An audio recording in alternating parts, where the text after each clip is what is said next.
Bueno, muchísimas gracias. Buenas noches, Dios les bendiga.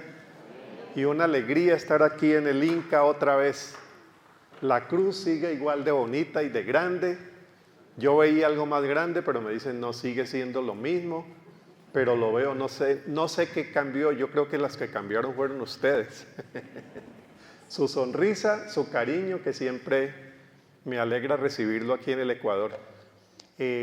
Yo llegué al Ecuador la primera vez creo que hace 35 años, como 35 años, porque mi suegro vivía en Guayaquil. Tengo dos cuñados de Guayaquil, monos dicen, ¿no? Monos. Entonces estuve muy contento de poder regresar a Guayaquil. Este fin de semana estuve el miércoles, jueves, viernes y hoy viajé para acá a Quito porque teníamos un compromiso también con World Vision. De manera que siempre que vengo al Ecuador disfruto mucho su gente, la comida, el clima de Guayaquil no estaba tan caliente, el de Quito no está tan frío, entonces todo muy bien y muy contento. Muy agradecido con el pastor Gesiel por la invitación, un amigo de muchos años, igual que Lorena, su esposa. Silvia, ¿dónde está Silvia, la secretaria de la iglesia? Mire, Silvia me recibió muy amablemente. Me dice que lleva 25 años trabajando con Gesiel y con los demás pastores. Yo la admiro. Y le dije al pastor Jaciel, esta noche deberíamos darle un premio a ella que se llame el Job de Oro. El Job de Oro. Por su paciencia. No, muchas gracias. Estoy jugando con ustedes y vamos a hablar hoy de un tema que yo creo que es un tema predilecto, preferido en el Inca. El reino de Dios. Es un tema que ustedes han escuchado muchas veces y cuando Gesiel me invita a hablar, yo sé de qué me va a invitar a hablar. Del reino de Dios. Entonces, tengo el desafío de agregar algo a lo mucho que ustedes han estudiado, los que son del Inca y quienes vienen de otras iglesias, porque este tema es central a nuestra fe cristiana. El tema reino de Dios, esperanza que resiste cuando el reino parece ausente. Y lo estamos llamando así porque, imagínense, por toda nuestra historia evangélica nosotros hemos hablado del reino de Dios. Cuando repetimos el Padre Nuestro, tanto católicos como evangélicos, en ese Padre Nuestro invocamos, venga a nosotros tu reino. Y hemos aprendido que el reino de Dios es que Dios reine en este mundo. Y pasan los años, y seguimos rogando que el reino de Dios venga a este mundo. Y predicamos para que el reino de Dios crezca con más personas que se involucren siguiendo a Jesús. Crecen las iglesias, pasan los años, pero este mundo no mejora. Ha mejorado nuestra vida, hemos nacido de nuevo, tenemos esperanza, tenemos confianza en Dios. Algo extraordinario nos ha sucedido cuando hemos conocido el reino de Dios que llega a nuestro corazón. Pero es que nosotros aprendimos que el reino de Dios no solamente venía a nuestro corazón para transformar nuestra vida, sino que el sueño de Dios es que a partir de la transformación personal nosotros podamos ayudar, incidir y colaborar a la transformación del mundo. ¿Han oído eso? Claro, que nuestra transformación ayuda a la transformación del mundo y que nosotros estamos soñando con un mundo mejor. Pero ¿cómo empezó el 2025? Es un año terrible. Yo no sé si estoy exagerando, pero yo comentaba con un grupo que yo no recuerdo un inicio de año más terrible y más triste que el 2025. La guerra entre Rusia y Ucrania seguía. Israel-Gaza seguía. Eso es horrible, ¿no? Horrible lo que ha pasado allá. Incendios en California. Nuevas medidas en políticas de los Estados Unidos que afectan la vida de la gente. Hablábamos de caravanas migrantes que iban del sur hacia el norte, pero a partir de enero o febrero ahora tenemos caravanas que vienen del norte hacia el sur, tratados como delincuentes, encerrados en una cárcel, gente que tenía toda su esperanza. ¿En qué está pasando en Europa? Bueno, entonces, la pregunta que traemos para pensar, yo voy a hacer una propuesta y después conversamos unos minutos, es, ¿qué tiene que ver esto del anhelo de Dios que es su reino para que este mundo sea un poco mejor?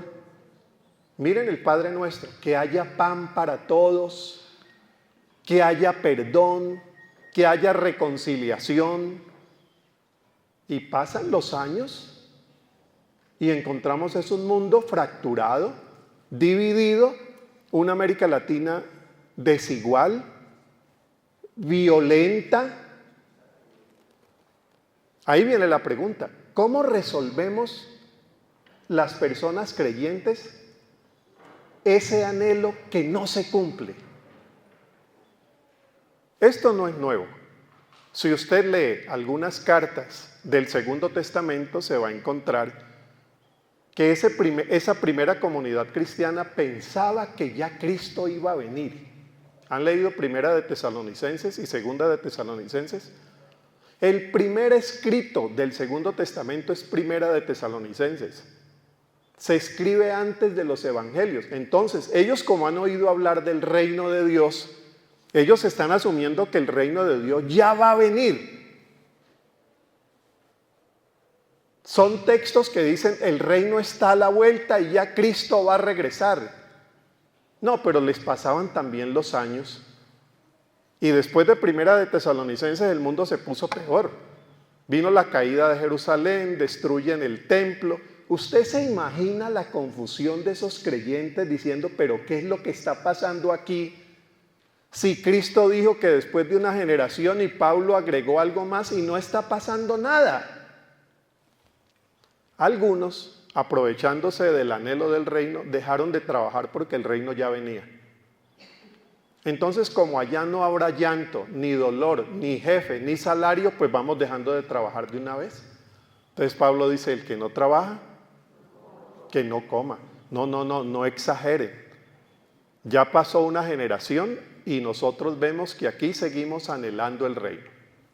Bueno, la pregunta es esa. ¿Cómo vive la fe cristiana? Esa contradicción entre el anhelo de un mundo mejor y la realidad que vemos cada día. Vamos a hablar de eso y vamos a conversarlo a la luz de la realidad ecuatoriana o de la realidad colombiana, que es la mía, o de la realidad de América Latina. Entonces vamos a hablar de eso. Voy a decir dos palabras que quizá no sean las más exactas, las podemos revisar después, pero que me van a servir pedagógicamente para explicar algo. El reino de Dios tiene una positividad. Disculpen el tecnicismo de la palabra, pero voy a explicar. El reino de Dios tiene algo de positivo. El reino de Dios nos invita a construir un mundo mejor. El reino de Dios nos ayuda a entender que Dios nos acompaña, que cuando Él reina en nosotros, nosotros podemos tener confianza, perdón. Esa es la parte positiva de vivir el reino. Pero el reino, Jesús lo dice, tiene una parte que lo contradice.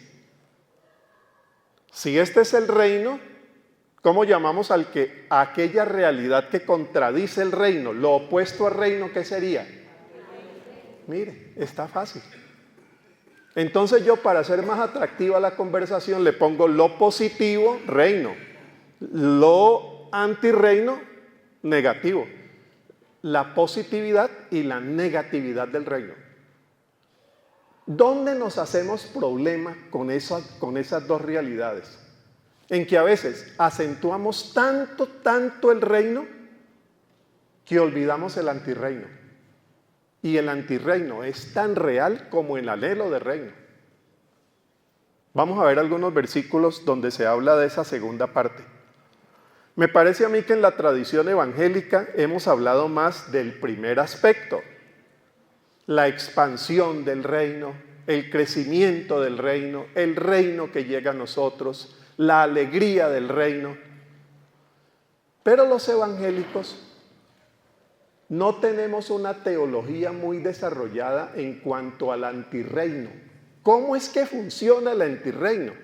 Por eso nos sorprendemos cuando vemos que las iglesias en América crecen,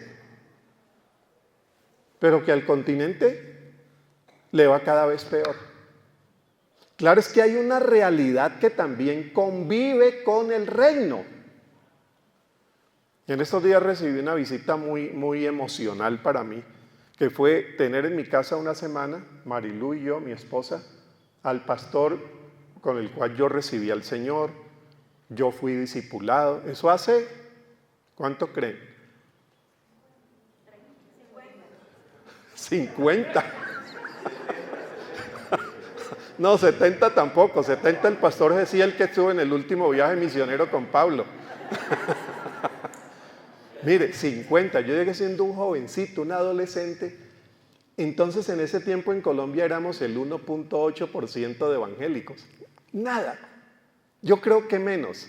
Entonces en ese tiempo soñábamos cómo será cuando, yo decía, ¿cómo será cuando un deportista del Deportivo Cali, que es mi equipo, diga que va a una iglesia? ¿Cómo será eso? Entonces salíamos a evangelizar con el énfasis en la parte positiva del reino, que si evangelizábamos más, Colombia iba a ser mejor. Olvidábamos la fuerza destructiva y cruel del antirreino. Y cuando uno trabaja reino sin tener en cuenta la otra realidad, termina con una fe muy cándida y en conflicto. Es tan cándida que pensamos que todo lo malo nosotros lo hemos superado. Y esa fe tan cándida no le hace bien, sobre todo a niños y niñas, cuando pensamos que con solo orar le resuelve todo lo bueno, porque estamos en el reino.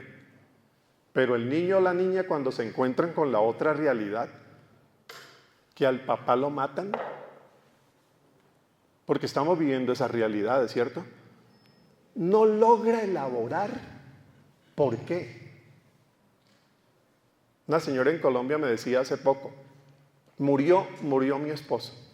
Una señora de unos 38 años. Mi niña oraba para que su papá no muriera. Yo le dije, mami, solo hay que confiar en Dios. Y el papá murió. Entonces la niña le dice, ¿por qué murió papá? Entonces la mamá, ¿qué le dice? Como ha hablado solamente de la versión de lo bueno que nos pasa en el reino, entonces uno inventa respuestas tratando de dar esperanza. Mamita, es que Dios lo necesitaba en el cielo. Y la niñita le dice, con los 8 añitos, le dice, pero yo lo necesitaba más aquí. Claro, nos vienen esas contradicciones. Mejor es el chiste de otro niño que le dieron la misma respuesta, que murió el tío. Entonces cuando preguntó, ¿por qué muere mi tío? ¿Por qué Dios se lo llevó? Es que Dios lo necesitaba para tocar guitarra en el cielo. Dice, pero ¿por qué no lo dejó aquí? Porque hasta mal que tocabas la guitarra. Bueno, versículos que ustedes conocen para hablar de ese anuncio del reino de Dios de parte de Jesús, que por cierto es el tema preferido de Jesús. Dicen que el tema que más se repite en los 4 evangelios es reino de Dios. Recuerdan que casi todas las parábolas hablan de el reino de los cielos es semejante a un hombre que dejó su casa y se fue y llamó al uno y le dijo, el reino de los cielos es semejante. Es el tema de Jesús. John Sobrino, teólogo español salvadoreño, dice que todo el ministerio de Jesús se mueve bajo 2 ejes, reino y padre. Reino y padre, no iglesia. La iglesia vendrá después. Es reino y voluntad del Padre. Él está promoviendo el reino y Él está haciendo la voluntad del Padre. Y ahí gira toda la enseñanza de Jesús. Y haciendo la voluntad del Padre, el antirreino lo lleva a la cruz. Aparece la otra realidad. Si es reino y es Padre, el Padre lo llama a promover el reino. Pero haciendo la voluntad del Padre, el antirreino mata. Porque el antirreino es maldad, es furia, es destrucción y es crueldad. El mundo es cruel. Bueno, pero en esas afirmaciones, Mateo 13 dice, el reino de los cielos es como la levadura. Uno que a mí me gusta, yo prefiero de el reino de los cielos es como una semilla de mostaza, que uno al comienzo piensa que eso no va a crecer, pero después llega a crecer tanto que llega a ser la que le da alojamiento a los pájaros, ¿se acuerda? Pero que es tan pequeñita, y a mí me enamora tanto esa parábola que yo tengo en mi casa, una botellita así, muy pequeñita, llena de semillas de mostaza. Y de vez en cuando me gusta regalarle a un amigo y decirle algunas palabras cuando está empezando alguna nueva obra, en fin, pero me gusta mucho esa figura. El Espíritu del Señor está sobre mí y Él me ha enviado para proclamar libertad a los cautivos, y comienza a describir el reino con esas señales del sueño de Dios para este mundo. El sueño de Dios para los ciegos, para los cautivos, para los pobres, que es lo que sucede en la sinagoga de Nazaret cuando Jesús anuncia su ministerio. En Romanos 14, 17, que por cierto, el reino se describe a partir del libro de los Hechos en otros términos que no son los de Jesús en las parábolas, y muy poco aparece después, porque parece que es un tema y un concepto y una categoría que ha sido ya incorporado por la iglesia. Sin embargo, en Romanos 14, 17 dice, no, es que no necesitaba poner más versículos porque con este de Romanos era suficiente. El reino de Dios no es comida ni bebida. Si usted piensa que el reino de Dios es lo que come y lo que bebe, que se lo valide el nutricionista y siga alimentándose y comiendo bien, pero el reino de Dios no pasa por allí. Dice Pablo, el reino de Dios es justicia, paz y gozo. Y agrega, en el Espíritu Santo. El reino es la gran afirmación de Dios sobre esta vida. Al fin y al cabo es el sueño de Dios para este mundo.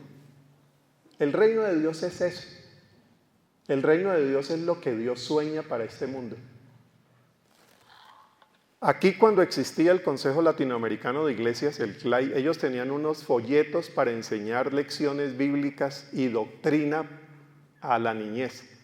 En ese tiempo mi hija, que va a cumplir 35 años ahora en noviembre, yo usé uno de esos folletos y recuerdo siempre, nunca me olvido cómo le enseñé yo qué era reino. Miren, porque el folleto lo decía.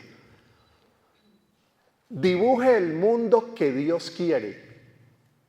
Entonces ponía ríos azules, pajaritos volando, perritos jugando, árboles cargados de alimento, la gente comiendo, casitas dignas, y yo le ayudaba con el dibujo. Entonces vamos a dibujar, ¿qué más? Traiga una revista y vamos a enriquecer ese dibujo de cuál es el mundo que Dios quiere. Que la gente no pelee. Entonces había un muñequito saludando al otro. Bueno, ahora vamos a hacer el dibujo del mundo que tenemos. Bueno, los ríos no están azulitos. Los ríos están negritos. Los ríos están sucios. Los pajaritos no siempre pueden volar. El aire está contaminado, entonces pongámosle gris. La gente está peleando, guerras. Estábamos en la Colombia de los años 90. Bombas, carros que estallan. Mire la teología que hay allí. Este es el mundo que Dios desea. ¿Cómo se llama el mundo que Dios desea? Reino. Este es el mundo que tenemos. ¿Quién protagoniza este mundo que tenemos? El antirreino. Satanás, el diablo, el enemigo. Es que Jesús fue muy claro con eso. Dice, el enemigo no viene sino para matar, destruir, ensuciar los ríos, poner carros bombas, destruir el mundo y hacerlo más infeliz. Bueno, entonces, ¿cuál es la misión de la iglesia? Que esa distancia entre el mundo que Dios quiere y el mundo que tenemos no sea tan amplia. La misión de la iglesia es que estos estén cada vez más cerca. Por eso allí donde hay una persona que no tenía para comer y tiene para comer, hay una expresión del reino. Allí donde hay una familia que se reconcilia con otra, en lugar de prolongar venganzas como en nuestros países sucede generación tras generación y una generación va a matar a la otra generación, caso de Colombia, pero que se reconcilian, allí hay una expresión del reino, porque se está acercando el mundo que es con el mundo que Dios desea. En resumen, y voy a pasar ahora a la parte más importante, reino es lo que Dios sueña para este mundo. Si reino es lo que Dios sueña para este mundo, lo que Dios sueña es iglesias evangélicas llenas y un mundo terrible. No, sueña iglesias evangélicas llenas y católicos fieles y comprometidos con el evangelio, y el que diga que lee la Biblia, que esa Biblia produzca transformación en su vida, pero que haya un efecto también afuera, que es lo que no se ha dado y es lo que voy a pasar ahora a llamar la negatividad del reino. El reino, para promoverlo, y aquí voy a empezar con la primera afirmación, promover el mundo que Dios quiere tiene un riesgo.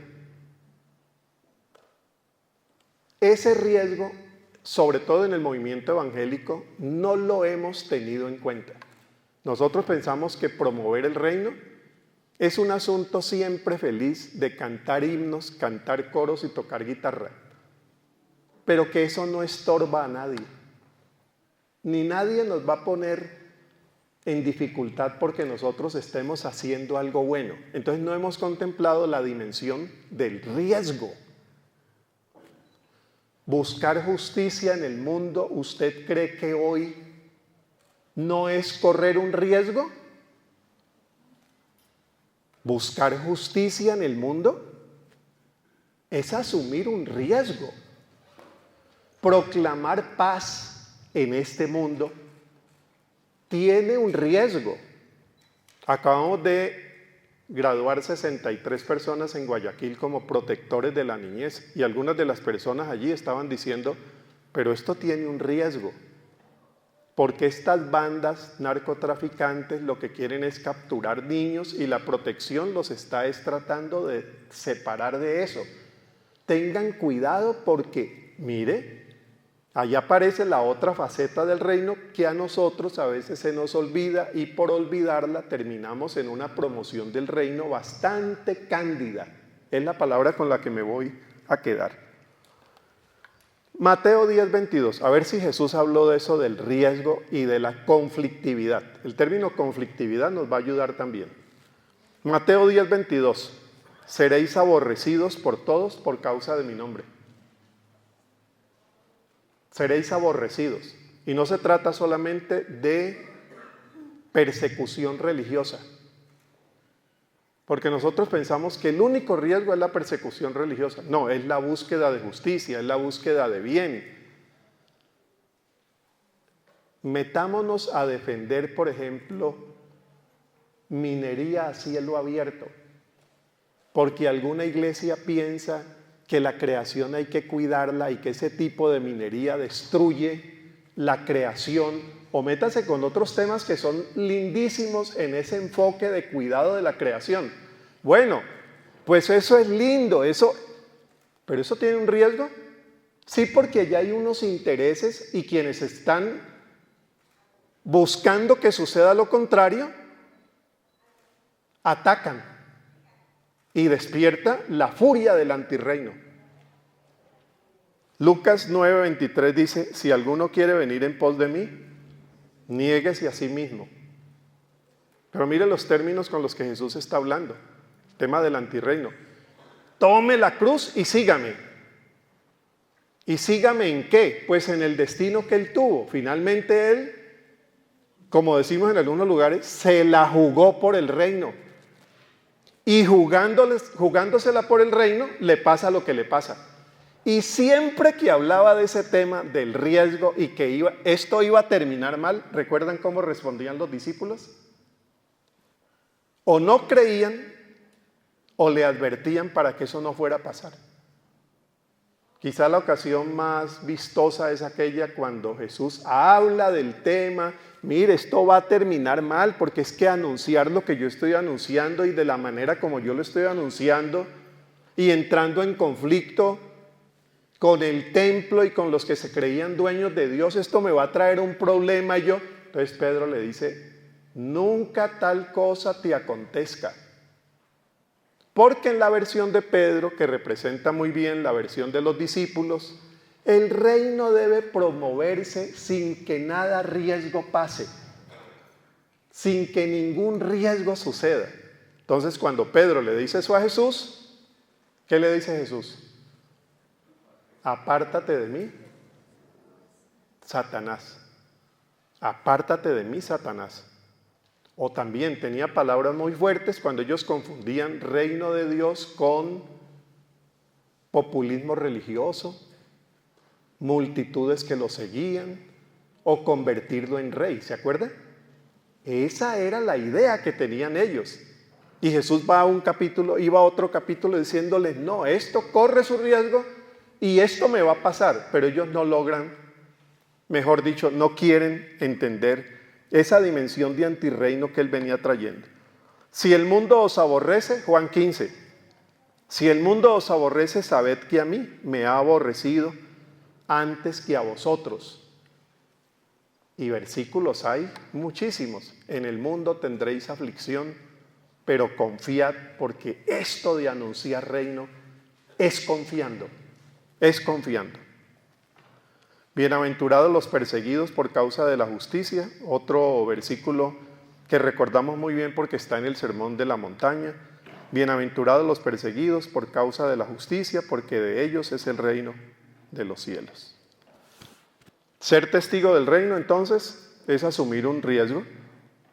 Jesús no prometió privilegios, Jesús no ofrece la promoción y el anuncio del reino como algo fácil, siempre lo está poniendo en términos de los que ya hemos dicho bastante con estos versículos. ¿Por qué? Por lo que dijimos al inicio y no voy a repetir, porque el reino confronta al antirreino. ¿Cuáles son las expresiones de antirreino hoy? Bueno, que la fe musulmana está creciendo más que la cristiana. Bueno, ese es el término religioso y eso habrá que discutir. No que los mormones están creciendo más y que ahora están invirtiendo en trabajo social. No, que los testigos de Jehová invadieron el algoritmo gráfico de internet y que cuando uno le pide a la IA que le dibuje algún texto del evangelio, se lo dibuja con cara de testigo de Jehová. Eso es cierto, eso es cierto. Se lo dibuja como la revista Atalaya, porque dominaron el algoritmo. Bueno, pero no es el tema que más preocupa. Cuando hablamos de expresiones del antirreino, miren estas. Violencia. Estamos entendiendo, ecuatorianos y colombianos, de qué es que estamos hablando. Violencia, asesinato de niños, feminicidios, desesperanza, jóvenes sin propósito, pérdida de sentido. Hay una estadística que voy a dar ahora que es terrible, suicidio de niños y niñas. Muerte social, indiferencia ante el dolor ajeno, crueldad y una crueldad normalizada. Estaba en El Salvador, entonces voy con un muchacho de Uber, entonces le digo, pero esto ha cambiado mucho. Y dice, sí, ahora tenemos esto era lo que siempre soñábamos. Entonces yo con mi mi inquietud por el tema de derechos humanos y democracia, le digo, ¿y algún amigo tuyo lo tienen en la cárcel injustamente? Y varios, claro, varios. ¿Y eso cómo te parece? Es que alguien tiene que pagar el precio. O sea, normalizamos lo que no es normal. No, pero alguien tiene que pagar el precio. No, mataron tantos, pero secuestraron tantos y mataron 100 veces más de lo... No, pero es que eso... Y comenzamos a normalizar lo del antirreino. Temas o cifras en el Ecuador. Violencia extrema contra la niñez. En el 2023 se registraron 770 homicidios de niños, niñas y adolescentes. Entre el 2021 y el 23, las muertes violentas en este grupo aumentaron el 800%. Y ustedes lo sienten. Y en Guayaquil se siente. Y en zonas de Colombia se siente. Dicen en Colombia, el ambiente está pesado. Niñez en riesgo letal. En el 2024, 403 menores de 1 a 17 años fueron víctimas de muertes violentas. Bueno, todos son dolorosos, pero el suicidio es la principal causa de muerte entre niños de 10 a 14 años. Y la segunda entre jóvenes de 15 a 19. Cifras para el Ecuador. Violencia dentro del hogar. Casi 4 de cada 10 niños en el Ecuador sufren golpes o maltratos en su casa. Paz y Esperanza, una organización evangélica, hizo una encuesta hace ya algunos años en Ecuador, Perú, Bolivia y Colombia, y averiguan cómo se comporta la violencia intrafamiliar en hogares evangélicos y en hogares que no lo son. La gran sorpresa es que sí, en algunas partes es un poquito más alta la violencia en hogares no evangélicos, en otros es casi igual y en otros es más alta la violencia intrafamiliar en hogares evangélicos. Hambre y desnutrición. El 20.1% de los niños y niñas ecuatorianas padecen desnutrición crónica infantil. Y está pasando en toda América Latina. Uno dice, no, el tema del hambre es un tema de África. Y estaba en Alta Verapaz, Guatemala. Conversaba con el arzobispo de Alta Verapaz, Guatemala, y me decía, Harold, aquí en Alta Verapaz los índices de desnutrición son tan críticos como en los peores países en África. Hay que hacer algo. Tema de desnutrición, malnutrición y hambre. Bueno, como vamos a conversar, yo voy a ir cerrando así. Frente a eso, ¿qué enseña el Evangelio? Cuando encontramos eso que dijimos desde el inicio. Eso que queremos, pero eso que vemos. Eso por lo que hemos luchado, pero eso que encontramos. Hace 20 años yo conversé con un colega en Haití, y le decía, ¿y cuál es tu sueño? Mi sueño es que las niñas y los niños de Haití puedan tener que comer, tengan educación asegurada y voy a trabajar y nuestra organización va a trabajar por eso. Aquí estuvo Alejandra, que estuvo por allá en ese tiempo también. Bueno, vuelve uno 20 años, mira lo duro que es eso, vuelve uno 20 años después, esa persona ha estado por más de 20 años y Haití está peor. Y no hay salida, como que no hubiera salida. Es una situación terrible. ¿Qué le dice uno a una persona o qué se dice a sí mismo un creyente que ha trabajado 20 años tratando de promover reino, anunciar reino, construir reino? Búsquele la palabra que quiera. Y 20 años después, el país está 20 veces peor que hace 20 años. Entonces, ¿cómo se responde frente a eso? Yo voy a decir 3 palabras. Primero, lucidez crítica. Yo creo que necesitamos tanto una teología como una espiritualidad caracterizada por una lucidez crítica, que es lo contrario a candidez, y señálela usted como quiera. Lo contrario para mí es lucidez. Yo sé qué está pasando. Yo conozco las cifras. Yo no tengo que disfrazarlas. Esto que está pasando es difícil. Esto no era lo que esperábamos. Estamos en el continente más violento de todo el planeta, en el continente más desigual de todo el planeta y en el continente estadísticamente más cristiano de todo el planeta. No corresponde. Yo sé qué está pasando, es lucidez crítica para interpretar la realidad, para darnos cuenta que esto es duro y para darnos cuenta que esto no se arregla evangelizando y trayendo más evangélicos a las iglesias, porque ya hay bastantes. Si fuera solo eso, se necesita entender evangelización y discipulado con una lucidez crítica y no ingenua.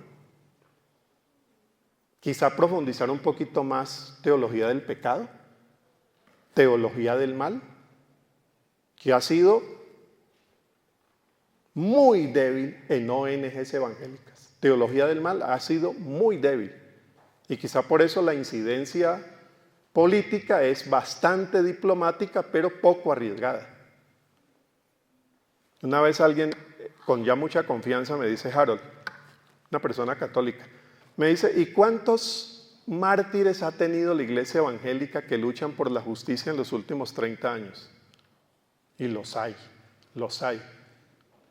Pero son pocos respecto a otras confesiones. Porque el talante nuestro no es de la confrontación contra el antirreino, es de la negociación. Que también hay que hacerla, pero estamos frente a unas situaciones mundiales que tendríamos que tener una respuesta que sea mucho más seria con la realidad. Teólogos latinoamericanos hablaban de ser honesto con la realidad. El mismo John Sobrino hablaba de la real realidad. La realidad como es, no me la esconda, no me le ponga flores, la realidad es esta y darle la cara a la realidad, incluso cargar con ella. Bueno, esa lucidez crítica tiene que ver con ese análisis que hacemos de la sociedad, donde no solamente tomamos la estadística religiosa, sino esa estadística de cómo el antirreino y príncipe de este siglo avanza y hace daño. Y comenzamos a darle también esa connotación social que tienen esos textos de el diablo no viene sino para matar, destruir, y póngale la lista con el periódico de hoy, si es que todavía existen periódicos.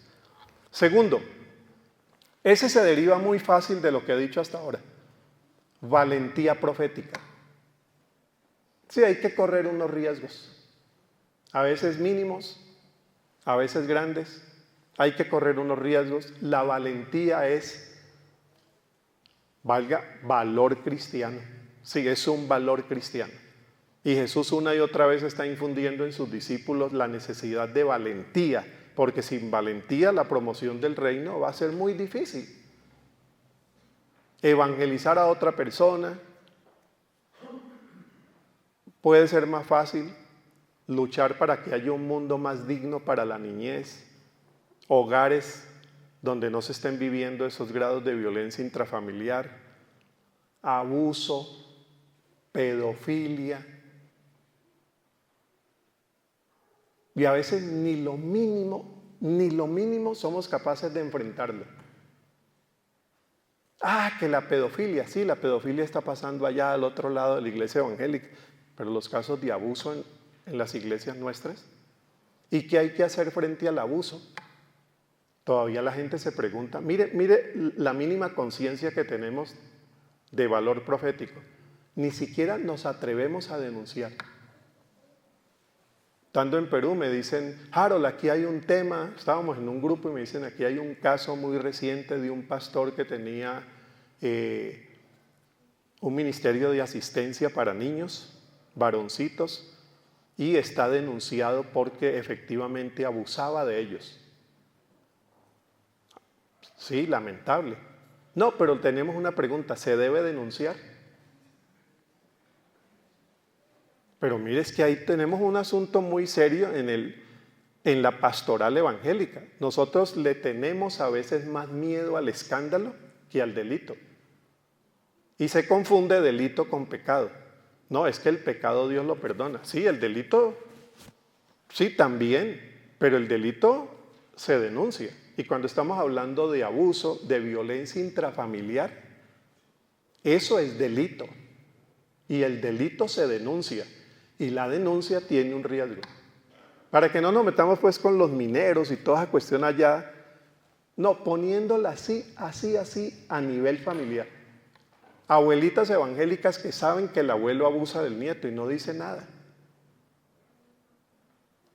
Mire, son temas muy duros, estamos hablando de realidades muy duras. Y en la iglesia le dicen que no, porque el abuelo es diácono. La señora que llega a la iglesia, el esposo la volvió a golpear, pero pues hay un texto que dice, yo creo que allí necesitamos esto de la lucidez crítica, analizar esa realidad de manera muy crítica y la valentía profética para lo más mínimo. Ay de ustedes, dice Jesús, si no tienen en cuenta estos pequeñitos, mejor les fuera, ahí hay una denuncia muy clara, mejor les fuera amarrarse una piedra en el cuello. Son textos muy duros, muy duros. Pero es que Jesús le da la cara a esa realidad y entiende que a esa realidad no se le puede tratar de otra manera. Y la tercera, esperanza terca. Esperanza terca. Y voy a terminar por allí. Lucidez crítica. La realidad se analiza como es. Valentía profética.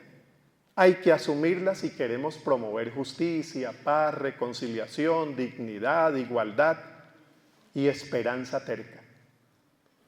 Esperanza terca. Terca. ¿Tienen otra palabra en Ecuador? Terca. ¿Alguna palabra más ecuatoriana para hablar de terca? Necia, esperanza necia. Bueno, esperanza necia. ¿Dura? Ruda. Esperanza ruda. Bueno, la que mejor le suene. Pero dice el texto de Romanos, que Abraham tuvo esperanza contra esperanza. Reina Valera del 60 no nos ayuda mucho a entender qué es eso.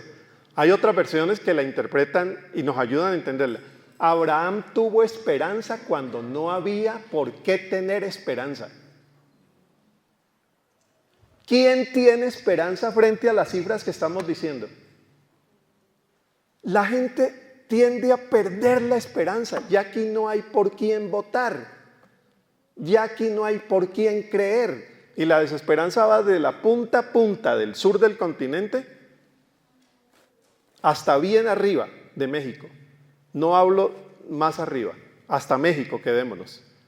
Se pierden las esperanzas y se termina a veces en la desesperanza trayendo más problemas. La gente dice, ¿pero por quién va a votar? No, pero usted sabe qué va a hacer ese señor. Pero es que me dicen en un país, pero peor de lo que tenemos ahora no puede pasar. Peor de lo que tenemos ahora no puede pasar. Cualquiera va a venir a hacer algo un poco mejor, peor que esto no. Y viene el otro y dice Eclesiastés, sale peor que el nieto, sale peor que el abuelo. El nieto sale peor que el abuelo. Sale peor, una capacidad de maldad muy grande, una creatividad para la corrupción y el mal muy grande. Se pierde la esperanza. Yo creo que el horizonte de la evangelización de hoy tiene dos claves, gracia y esperanza, porque son las dos cosas que más se están perdiendo. Gracia, ahora que vamos a celebrar la Reforma, solo gracia. La gracia en un mundo de desgracia. Este es un mundo de desgracia. Entonces, un horizonte de evangelización es la gracia. ¿Cómo tratar con gracia? Gracia para el que sufre, no más desgracia. Y esperanza en un mundo que la está perdiendo toda. Y que esperanza no es optimismo, no, lucidez crítica, ¿se acuerdan? Sin lucidez crítica no habría esperanza. Esperanza terca. Voy contra toda esperanza. Y voy contra toda esperanza no porque esa esperanza me nazca del partido, ni de la ideología. Si yo les cuento las mías hace 40 años, queda poca esperanza. No, esa esperanza no en lo que vemos, sino en el que nos ve. Y ahí surge eso que tanto le gusta al pastor Gesiel, que es la escatología. Que Cristo viene, Cristo viene. Él me habla tanto del arrebatamiento que estábamos un día ahí en el jardín y se me desapareció de un momento a otro y me quedé. Yo me asusté. Claro, eso en Ceteca tenían razón. Entonces, mire, lucidez crítica, valentía profética, esperanza terca. Esa esperanza terca se sostiene no por lo que uno ve, sino por el que nos ve y por lo que uno espera que va a traer el que nos ve. Les cuento una historia y termino. Para entender esto de la esperanza y por qué necesitamos mantenernos allí. Vemos las cifras que estamos viendo en América Latina y el mundo y nos mantenemos allí. Y nos mantenemos allí y no nos paramos. Los otros se han sentado o se han acostado. Nosotros nos mantenemos con la esperanza firme. ¿Por qué? Porque nosotros seguimos esperando que lo que se prometió se va a cumplir. Entonces les voy a contar la historia. Era el Mundial de 1980 y algo, no me acuerdo exactamente, y jugaba Perú con Bulgaria. En ese tiempo no había celulares, en ese tiempo no había cómo grabar la televisión, no había Betamax. Más tarde les explico a los jóvenes qué es eso. No se podía grabar, no.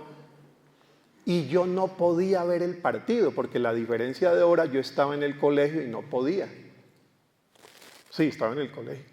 Entonces, llego a la casa y le digo a mi papá, ¿cómo quedó el partido? Perú-Bulgaria. Me dice, no le voy a decir. Véalo esta noche que a las 9 lo van a repetir. No, pero dígame cómo quedó el partido. Véalo. Yo no pregunté a nadie cómo había quedado el partido y me senté a las 9 a ver el partido. Comenzó Perú, Bulgaria. Yo iba con Brasil, me ponía aquí un escudo de Brasil. En ese tiempo no lo cosían, sino que uno se lo pegaba. Pero jugaba Perú y es latinoamericano. Al minuto, ahí voy a fallar con los tiempos, pero fue como el minuto 30 y algo, Bulgaria 1, Perú 0. Ya eran las 9:45, 9:50, yo dije, esto va a ser difícil. Va a ser difícil. Casi terminando el primer tiempo, no, comenzando el segundo tiempo, Bulgaria 2, Perú 0. Entonces yo dije, no, esto ya, y ya uno le va dando sueño a esa hora, jovencito uno a las 10 ya tiene sueño. Me paro, y mi papá me dice, no se pare. Mire la expresión de mi papá, no se pare. Digo, pero son 2-0. Dice, no se pare que va a ser entretenido el partido. Veas el segundo tiempo. Claro, viene el 2-1, chumpitaz. 2-1. Bueno, esa era la alegría que mi papá me había dicho.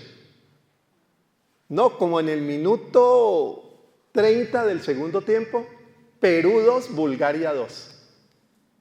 Dije, buenísimo está eso. No se pare, no se pare. Y ya terminando el partido, Teófilo Cubillas metió el 3-2. 3-2. ¿Por qué mi papá me invita a que no me pare? Porque mi papá sabe cómo termina el partido. Entonces él me dice que el partido va a ser muy entretenido, pero cuando eso va 2-0, el antirrey no va ganando. Entonces uno se quiere parar. Uno se quiere parar. Ya ahí no hay... No, pero es que cuando uno sabe cómo termina, le puede decir al otro, no se pare. Hay esperanza. Esa es la esperanza cristiana, no es optimismo, no, es seguridad. O como las personas que ven telenovelas, hombres y mujeres, que han visto una misma telenovela 5 veces. Entonces, cuando la pareja se separa y llora y busca esto, sigue viendo la novela. ¿Por qué? Porque sabe cómo termina. Esa es la dimensión escatológica, la dimensión del futuro que nos permite tener esperanza hoy. ¿En quién está nuestra esperanza? No en lo que vemos, sino en el que nos ve y lo que vamos a ver por el que nos ve. ¿Qué triunfará al final? ¿La justicia? Entonces vaya poniendo algo de justicia hoy en día, porque eso es lo que viene. Y no se pare, no se pare. ¿La violencia? No, allá no habrá llanto ni dolor. Y todas esas cosas que hemos dicho del apocalipsis que viene tiene una importancia pastoral muy grande para un mundo desesperanzado.